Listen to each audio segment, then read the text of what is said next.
Thank you for joining us here at 4. We begin with the intense New York manhunt for the gunman police say targeted, shot, and killed United Healthcare CEO Brian Thompson in Manhattan. Tonight, new pictures show the face of the man police call a person of interest as authorities work to find a motive for Wednesday's ambush.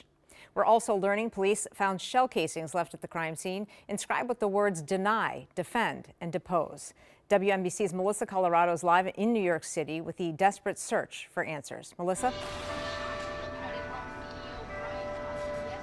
And where did the murder suspect sleep before he carried out the attack?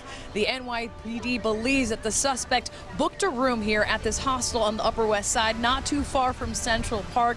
As you can imagine, a lot of tourists feeling shocked that they were sleeping under the same roof as a man who would become a murder suspect. And tonight we're getting new photos of the suspect smiling and without a mask on. New photos of the person police say gunned down United Healthcare CEO Brian Thompson in Midtown Manhattan. The previously masked man now unmasked, even smiling in one photo in the lobby of the High New York City hostel on the corner of 103rd Street and Amsterdam Avenue. It's unclear when the suspect checked in, but law enforcement sources say the person you see in these photos checked out yesterday. Our sources tell News 4 that police are looking into whether he paid cash and used a fake ID to book his bunk bed at the hostel. I was shocked, of course. John Nielsen, a tourist from Denmark, says this is the dorm room on the 4th floor where the suspect slept on a bunk bed with other men who likely had no idea who they may have been rooming with. I think he shared a room like us, 4 or 6 persons.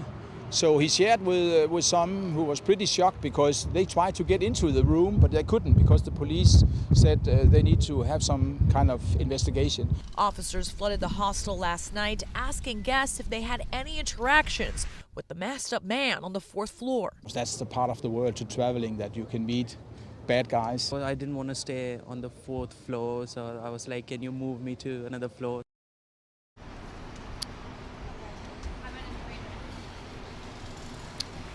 And thanks to those news photos, the NYPD is hoping to use facial recognition technology to try and find a match. We also know that the suspect was at a Starbucks before the shooting where he apparently purchased a bottle of water as well as 2 protein bars, and police officers have managed to recover that evidence. That's the latest here from the Upper West Side. I'm Melissa Colorado, KARE 11 News.